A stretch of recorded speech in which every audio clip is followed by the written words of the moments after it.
The nice thing about Shopify is there's a lot of apps and third-party tools and integrations that you can add to your store to really help improve the shopping experience, whether it's with adding different options for customers like subscriptions or maybe bundling or maybe even upsells or adding announcements or countdowns. There's so many things that you can add. But one downside of having so many apps is that your apps can become bloated now. And I've seen stores where merchants will have 30 plus apps. They'll have 3 or 4 apps which perform the same thing. And so now you're not sure, okay, which apps are we still using? Which apps do we no longer need anymore? So with this video, I just kind of wanted to help share that if you find yourself in this situation that you have so many apps that you're not sure which ones are we still using, which ones aren't we using, to kind of how to move forward and what I've done in the past. So the first thing I would recommend is, if you've noticed that you have a lot of apps, is to go through each individual app and really take a look at, is this app being used in my store? So for instance, we look here, we have Rebuy for personalization, we have Klaviyo for email marketing, we have another app here for optimization, right? And take a look through.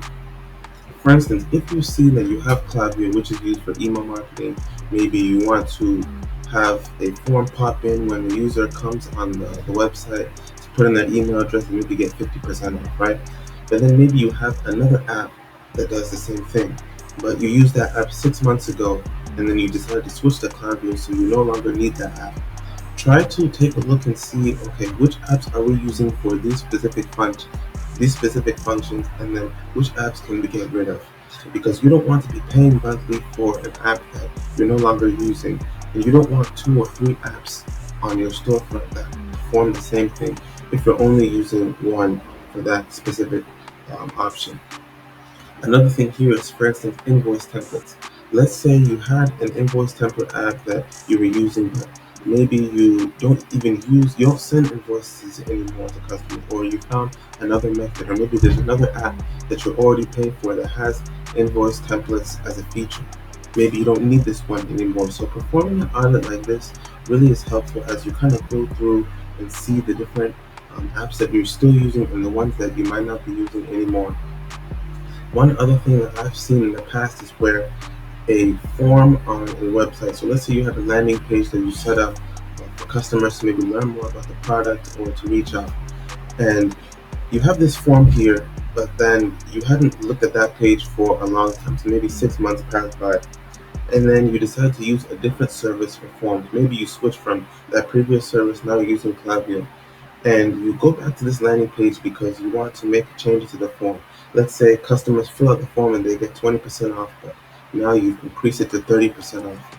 But because you're no longer using that previous service, but you want to change that text to 30% off, you're not sure where, when the customer types in their email address, where is that information going? Is that going to the old app, or is that going to Klaviyo, the new service that you're using? So these are some things to keep in mind when you do bring on a new service. You want to make sure that everything on your website is now going to get pointed to that new service instead of on the previous service as before. And so that's why, like we mentioned, constantly making sure that you're auditing your apps, looking at which apps do we need, which apps do we no longer need. And it saves money as well, because if you have 30, 40 apps, you don't want to be paying for 30, 40 apps if you're not using all the apps.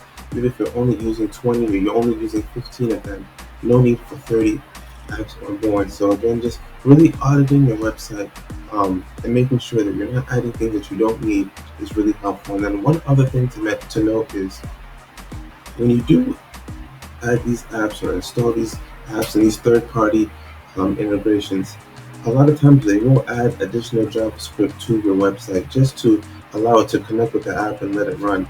And so the more apps that you add to your website, the more chances that you're allowing of this extra JavaScript, this extra code getting added to your app. And so a lot of times when you delete that app, you'll notice that your website is still running slow because that code has been added to your website already. Even if you delete the app, the code is already there. So you're gonna have to go and manually remove that code. And all of these additional codes getting added into these code snippets getting added into your website can over time slow down your website. So again, making sure that you're auditing this. If you delete the app, make sure that any subsequent code snippets are already getting deleted, just to keep your website running as smooth and as fresh as possible. So once again, just really wanted to emphasize how important it is to do these audits to make sure that the apps that you're using are currently of importance to your website. Rate the ones that are important, maybe get rid of the ones that you no longer need. And if you need help with performing this audit, if you need help with going into your theme, your Shopify store, and really looking at which apps do we no longer need and which apps can we keep, I'd be more than happy to help out. It's something that I've helped merchants with before, and I'd be more than happy to have a conversation and uh, brainstorm this with you. So please feel free to reach out. All my information is down below. If you have any questions or you had an idea that you wanted to share, please feel free to reach out and I'll be more than happy to help out. But once again, I hope this video was helpful and please feel free to reach out if you have any questions.